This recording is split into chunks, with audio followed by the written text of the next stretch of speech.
What would you do if the very company you built your life around your second home tossed you aside the moment you grieved the man who raised you? I'm Daniela Cortez. I'm 38 years old, and for 9 years, I was the quiet engine behind Nexus One Logistics in Denver, Colorado. If you've ever received a last-minute delivery in the Rockies that somehow still made it on time, chances are I had something to do with it. I wasn't on the billboards or in the boardroom, but I was the backbone. People called me the human mainframe, not because I was cold, but because I kept everything running without ever breaking down. Vendor systems, freight coordination, internal protocols I'd built or fixed, most of them. No flashy titles, no awards on the wall, just spreadsheets and results.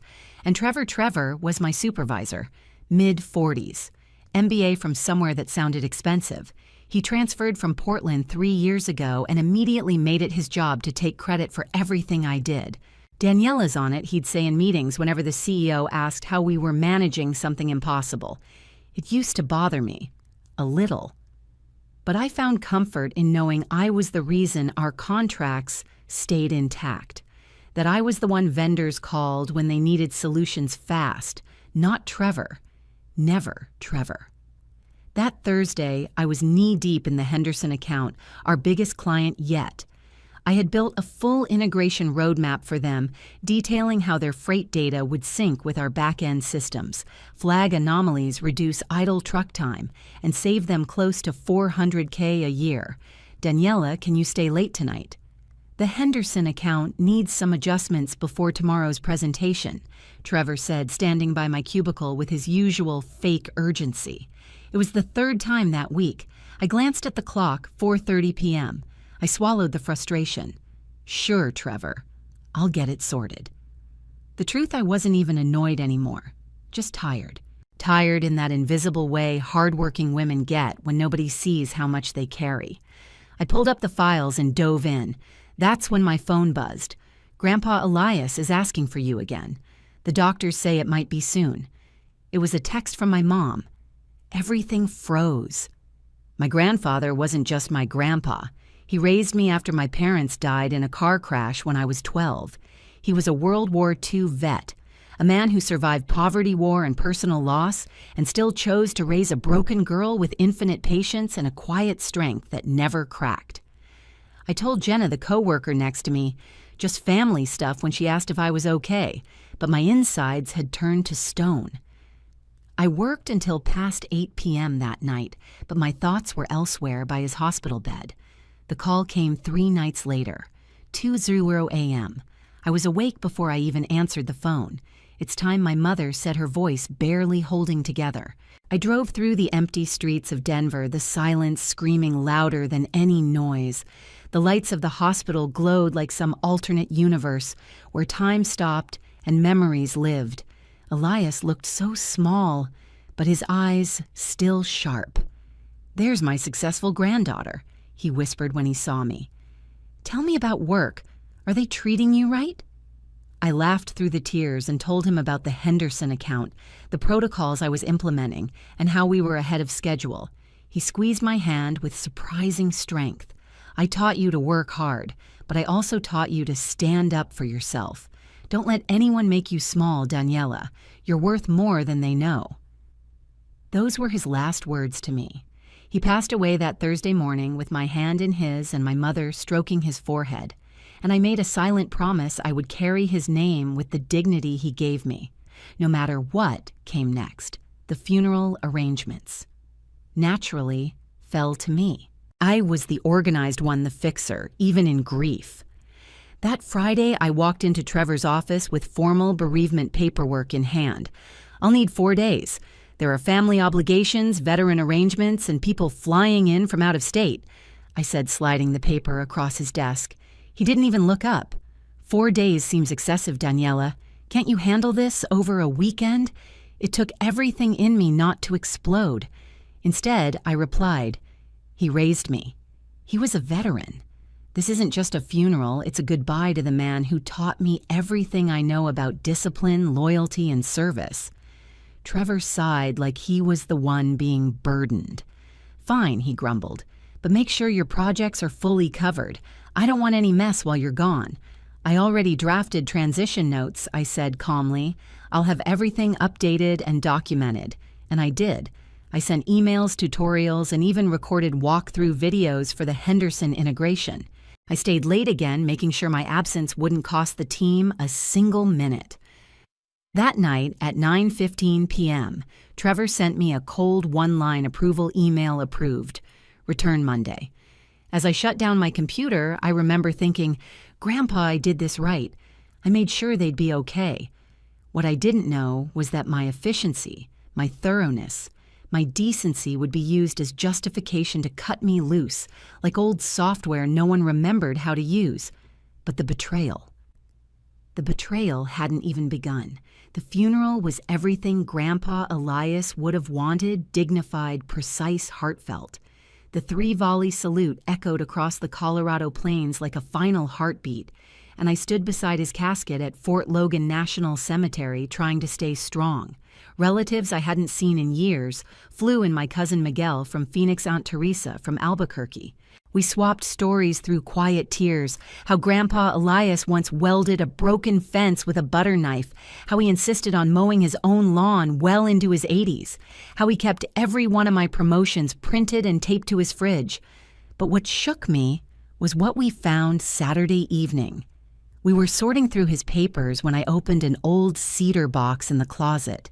Inside were medals he'd never shown anyone, commendation letters from his commanding officer, and a worn leather-bound journal.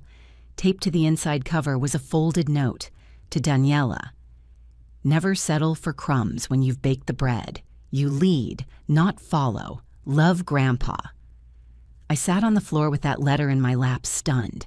He had seen it coming, the way I was being used, minimized, overworked. Somehow, even in his final days, he'd left me one last lesson. Stop playing small for people who can't handle your full value. By Sunday, I had finalized all burial arrangements with the Veterans Administration. Every form was double-checked, every loose end tied. I did it all with the same precision I brought to logistics rollouts. I returned home that night exhausted but ready to step back into the rhythm of work. My 4 days were over. I had done everything right, left no mess behind, caused no disruption, just like always. But Monday morning was different. I arrived at 7:30 a.m., earlier than usual, ready to pick up where I left off. The lobby was quiet, a little too quiet. I badged in and made my way to my desk. My computer screen was black. I jiggled the mouse. Nothing. I hit the keyboard. Still nothing. And then the words appeared, "Access denied. Contact IT administrator." For a split second, I thought it was a glitch. Maybe the system auto-deactivated accounts after time off. Then Jenna walked up. Her face was pale nervous. "Trevor wants to see you, right away." I grabbed my coffee mug and headed down the hallway toward his office, still half believing there had to be a technical reason for the login issue. I knocked. "Morning, Trevor. I'm back ready to dive in." He didn't even look up. "Actually, Daniela, there's been a change." That sentence hit me in the chest like ice water. A change, I asked, trying to keep my voice level. He finally turned toward me, his tone sterile. "We've decided to go in a different direction with your position. Your employment with Nexus One is terminated, effective immediately." I blinked. "I'm sorry." "What?" "It's a business decision. Your role has been eliminated." I felt heat rise in my cheeks. "Trevor, you approved my bereavement leave. I followed every protocol. All my projects were transitioned. My notes were documented." He shrugged. "Approval doesn't mean endorsement. This company needs people who demonstrate unwavering commitment. Taking 4 days off, even for personal reasons, sends a message." The blood drained from my face. I buried the man who raised me. I said, my voice sharp. "A W-2O veteran who stepped up when no one else did. And you're telling me that choosing to honor him was... What disloyal that's touching," he replied, tone clipped and condescending. "But business doesn't pause for grief. Your decision to prioritize personal matters made it clear where your dedication lies." I stood there realizing this wasn't about the funeral. This was a setup. Trevor had waited until I was vulnerable, until I was out of the building, until he could make his move without me fighting back. "I'd like to speak to Helen," I said, referring to our CEO. "She's always supported my work. She'll want to know." "She's aware," Trevor interrupted, "and she supports the decision." He was lying. I knew he was lying. Helen had personally praised me in performance reviews. She once said, if I had 3 more Danielas, we'd be dominating the West Coast. But I didn't argue, because right then I remembered what Grandpa had said. Dignity over drama, even when they don't deserve it. "So what's the process?" I asked quietly. "How do I transition out?" Trevor looked slightly thrown. He was expecting rage, maybe tears, not calm. "Security will escort you to collect your belongings. Your access is already disabled. And the Henderson account, I'm the only one who understands the full integration. Who's taking that over?" "We'll figure it out," he said, faking confidence. "No one is irreplaceable." I nodded slowly. No one is irreplaceable. We'd see about that. I walked back to my desk where a security guard, Pete, an older man who always smiled on night shifts, was waiting awkwardly. "Miss Cortez," he said gently, "I'm sorry. This doesn't seem right." "Thank you, Pete," I said, meaning it. Jenna was watching. So were Carlos and Diane from payroll. No one said a word, but their silence screamed volumes. They knew. They all knew. As I packed my things, a mug-framed photo of Grandpa and me, my little Data Queen nameplate, I felt something strange rising in me. It wasn't humiliation. It was clarity. I wasn't broken. I was done playing small, because Trevor had just made the biggest mistake of his career. As I stepped into the elevator for the last time, cardboard box in hand, the polished steel doors reflected not defeat, but awakening. Outside, the morning sun hit the Rockies with that bright, biting clarity Denver is known for. I took a long breath. Grandpa Elias used to say, "Sometimes you need to climb the mountain to see how small the valley really was." Nexus 1. It was just a valley, and Trevor. A tiny man in a cheap suit who mistook power for intelligence. At home, I placed the box on the kitchen counter and poured a mug of coffee, my first cup as an unemployed woman. Except, I didn't feel unemployed. I felt unchained. I opened my laptop and started taking inventory, not of my belongings, but of my skills. 9 years of operational systems knowledge, personal contacts at over 30 vendors, a reputation for getting freight moving when no one else could, and no non-compete clause in my contract. That last one, a detail I triple-checked before making my next move. By noon, I had drafted a plan, Cortez Consulting, a solo logistics strategy firm offering system optimization, vendor negotiations, and freight analytics. It wasn't just an act of survival, it was a declaration of independence. I built a sleek professional website using a template registered in LLC and started making quiet waves. By 3 p.m., I had already reached out to 3 former vendors and 5 ex-colleagues now working in other firms. My pitch was simple. You already know my work. If you need results without red tape, I'm available. Sandra Rodriguez from Front Range Shipping responded within the hour. "Daniela, I heard what happened. Nexus 1's loss. I've got 3 clients who desperately need someone like you. Can we talk tomorrow?" I exhaled slowly. This wasn't over.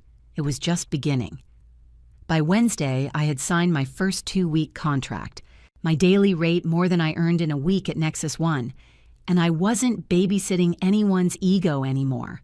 I worked from my kitchen table with coffee in hand, my late grandfather's folded journal resting nearby, open to a page that read, "If they can't see your value, go build where they will." I implemented a logistics streamlining plan for Sandra's client in 5 days. Their bottlenecks gone, their invoice paid, their referral immediate. Word spread faster than I expected. Efficiency is a currency in logistics, and I had just opened my own bank. Thursday afternoon, I got a call from Maya Chen, a brilliant operations manager who'd left Nexus 1 6 months earlier after clashing with, you guessed it, Trevor. Her voice was low urgent. "Daniela, I just heard. I need to tell you something, but you have to promise not to repeat it yet." I paused. "I promise." What's going on? She exhaled sharply. Trevor's been taking credit for your Henderson integration. I sat in a board meeting 2 weeks ago where he pitched your protocols like they were his. Helen was so impressed she's considering promoting him to regional. I felt my blood go cold, but not from fear, from clarity. This was never about company culture. Trevor had seen the Henderson project as his meal ticket, but he couldn't execute the work, so he had me build it, then used my bereavement leave to erase me from the picture.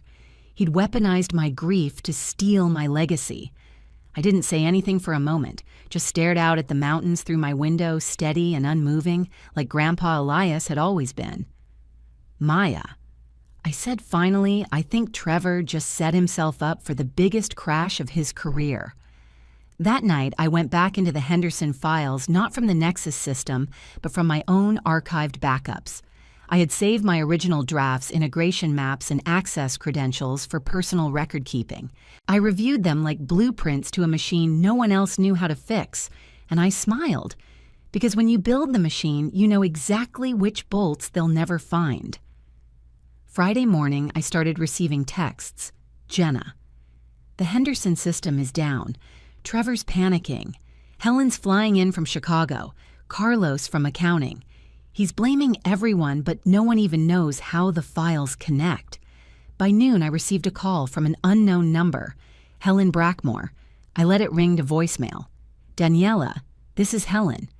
I need to discuss a serious situation with you.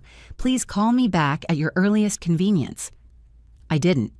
Instead, I reviewed a proposal for a 6-month consulting project from a Seattle logistics firm. They'd found me through a vendor I'd helped 5 years ago. The offer was triple my old salary. At 2 p.m., Helen called again. This time her voice cracked a little in the message. We've lost all shipping data from Henderson. Freight is stalled in 4 states. They're threatening to terminate unless we resolve this in 72 hours. Trevor assured me your systems were covered. But it's clear now that wasn't true. I closed my laptop. Trevor had walked into the boardroom wearing my clothes. But when the seams split, I was the tailor they needed. But I wasn't selling stitches. I was done sewing up other people's lies. That evening, I watched the sun dip behind the mountains, wine in hand, Grandpa's journal beside me. He had said to lead, not follow. And now I wasn't following anyone. By Saturday morning, the silence from Nexus 1 felt louder than ever. And I knew what that silence meant. They were scrambling. Trevor was sweating. And Helen. She was trying to fix a $2 million disaster using duct tape and denial. But here's the thing about people like Trevor, they don't realize the systems they steal are alive, built through nuance, trial, error, late nights, and gut instincts. Not just bullet points on a PowerPoint slide. He thought he could fire the architect and still live inside the house. But the foundation, it was crumbling. By Sunday night, I'd officially signed the contract with the Seattle firm. 6 months. Full design of a supply chain overhaul. No unnecessary meetings. No middlemen. Just clarity, autonomy, and respect. I slept better that night than I had in years. Then Monday came, and with it, the moment I'd been expecting. At exactly 10:02 a.m., my phone rang again. Helen Brackmore. This time I answered. Her voice was different, strained tight like she'd aged a decade over the weekend. Daniela. She began quickly, thank you for picking up. I know you're probably frustrated, but I need your help. I said nothing, just waited. She continued. The Henderson integration failed completely. All 4 distribution centers are backed up. We've lost client access to the database. They're threatening to walk away. I took a sip of coffee. And I'd like to offer you a consulting contract, your standard rate, of course, plus a completion bonus. I leaned back in my chair, staring out at the snow-capped peaks. I'm not available for that kind of work, I said simply. There was a pause. Then she said, confused, what do you mean you're not available? I've taken on other clients, ones who valued my contributions from the beginning. I'm not in crisis response mode for companies that see me as disposable. Her tone shifted. Defensive now. Daniela, I don't think you understand how serious this is. This isn't about ego or office drama. We're talking about losing our biggest client." "Oh, I understand," I replied. "And I understand you didn't question Trevor when he claimed my work as his own. You watched him fire me while I was burying the man who raised me. You didn't just lose an employee, you lost trust." She sighed, her voice softening. "You're right. I should have looked deeper. Trevor said you were replaceable, but clearly you're not." I said nothing, and the silence stretched. Then in a quieter voice, she added, "Trevor may be on his way out. The board isn't happy. If you came back, even just as a consultant, you could write your own terms." Tempting. But not tempting enough. Because I finally understood power isn't in what they offer you after the fact. It's in what you choose to walk away from. "I appreciate the call, Helen," I said calmly, "but I'm not interested." Her voice cracked. "You'd really let us fail?" I smiled faintly. "No, Trevor already did that." I ended the call and returned to my consulting dashboard. 2 new inquiries, 3 glowing reviews, and 1 message from Sandra that read, "Client says you're a magician. They've never seen smoother operations. And here's the truth, no company brochure will ever print. They don't remember who kept the engine running until the wheels fall off. Trevor had gambled that he could erase me quietly, but the fallout, that would echo loudly. Because by firing me, he didn't just lose a loyal employee. He lost the one person who knew how everything worked. And the best part, he wouldn't realize the full extent of his mistake until it was far too late. Tuesday morning, the fallout began to surface. Jenna texted me just before noon Trevor got pulled from the Henderson account. Board's demanding answers. HR is reviewing your termination paperwork. It was happening faster than I expected. You see, when you remove a keystone, the entire arch collapses. Trevor thought he could patch over my absence with vague handoffs and last-minute emails. But what he didn't understand, what he never understood, was that institutional knowledge isn't just data. It's instinct, context, history. And Trevor had none of that. He'd played chess with someone who wasn't even on the board anymore, and still lost. Later that afternoon, a message arrived from Maya. Trevor tried to repitch the Henderson integration plan in today's meeting. Helen shredded him, called out inconsistencies in the data. He couldn't answer basic timeline questions. It was brutal. I didn't smile. Not exactly. It wasn't satisfaction I felt, it was confirmation. That everything I had poured into Nexus One, all the nights I stayed late, the holidays I worked through, the weekends I spent debugging integrations, none of it was ever wasted. Because I knew what Trevor never would. You can't fake competence. Wednesday morning, I received a package on my doorstep. No return label. Just my name written in neat block letters. Inside was a slim leather-bound folder and a note. Found this in Grandpa's keepsake box. Thought you should have it. Mom. It was Elias's military journal, one he must have kept during the Korean War. Inside, sandwiched between yellowed pages and fading ink, was a small scrap of lined paper. Folded 3 times. His handwriting was unmistakable. Daniela, if they ever try to make you small, remember this. You were raised by giants. Lead. Don't ask permission to stand tall. I clutched that note like armor. Trevor had tried to diminish me, but he hadn't broken me. Thursday evening, I got the text that sealed his fate. Jenna Henderson account officially terminated their contract. Board furious. Trevor's future looks bleak. Word spread fast in the logistics community. A client that big pulling out was the equivalent of a financial earthquake. Nexus One's competitors began circling like vultures, offering Henderson cleaner integrations, faster turnaround systems they could trust. Trevor, from what I heard, tried to frame it as a transition challenge, but the cracks were already too wide. The next morning, Helen called again. I answered not because I needed closure, but because I wanted clarity. Daniela. She began, voice brittle. I owe you an apology. No need, I replied. I've moved on. She was quiet for a long beat. I believe you have. I just wanted you to hear it from me. Trevor's been removed from all active projects. We've brought in an external review team to rebuild the systems. But they don't have my notes I finished for her." "No," she admitted, "they don't." Then she added, "If you ever reconsider, I won't." It wasn't spite. It wasn't anger. It was just truth. Because going back would have been like trying to live in a house that had once locked you out during a storm. You might forgive, but you don't forget the cold. Instead, I poured everything into Cortez Consulting. My client list doubled by the end of the month. Companies sought me out, not just for my systems, but for how I carried myself, quietly, powerfully, without burning bridges, even when I had every right to. Sandra introduced me at a panel as the woman who built freight architecture in the Rockies. I smiled, shook hands, accepted the compliment, but the real reward came in the form of a quiet email from Henderson's director of operations, Daniela. "We finally figured out what happened. It's clear you were the architect behind the system. If you're ever open to working directly with us, we'd welcome it." I never replied, because by then I had already signed a year-long contract with a Fortune 100 logistics firm, complete with remote options equity share and a consulting rate 5 times higher than my salary at Nexus One. Trevor, last I heard, he'd been demoted and transferred to a junior position in Phoenix.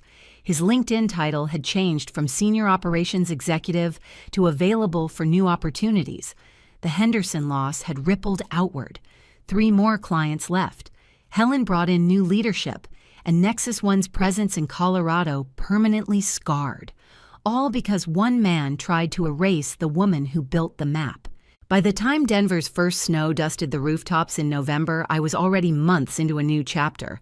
My days no longer revolved around corporate fire drills or Trevor's ego-driven panic requests.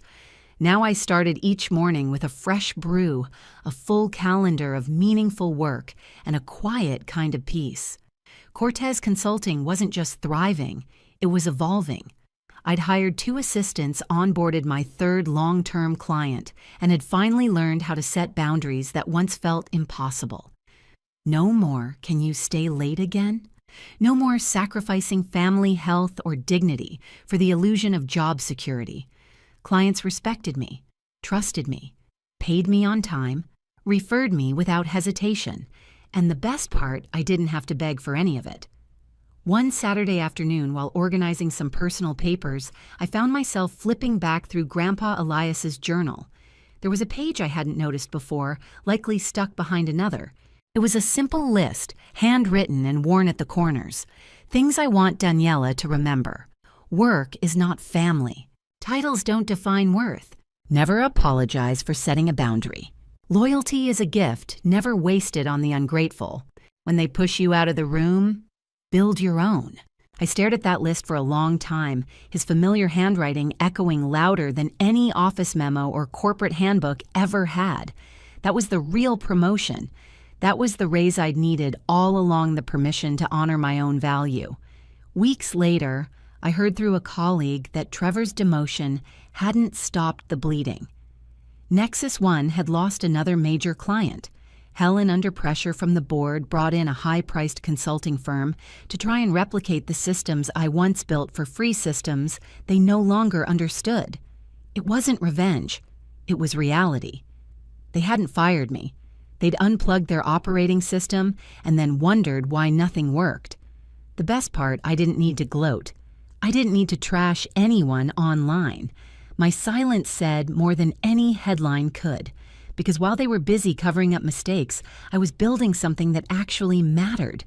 And that brings me to something I rarely say, but now I'm proud of myself. Proud of. Not just for surviving what Trevor did, but for choosing not to let that betrayal define me. It would have been easy to spiral, to doubt myself, to shrink into a smaller, safer version of me. But instead, I built the thing they never expected. A life that didn't include them at all. And in a full-circle twist, I could never have written better myself. One of my newest clients turned out to be a former Henderson executive who had jumped ship after the fallout. We didn't talk about Trevor. We didn't have to. All he said was, "I've followed your work for years." We're lucky to have you now. Funny. That word lucky. It used to mean getting chosen, getting noticed. Now it meant choosing myself.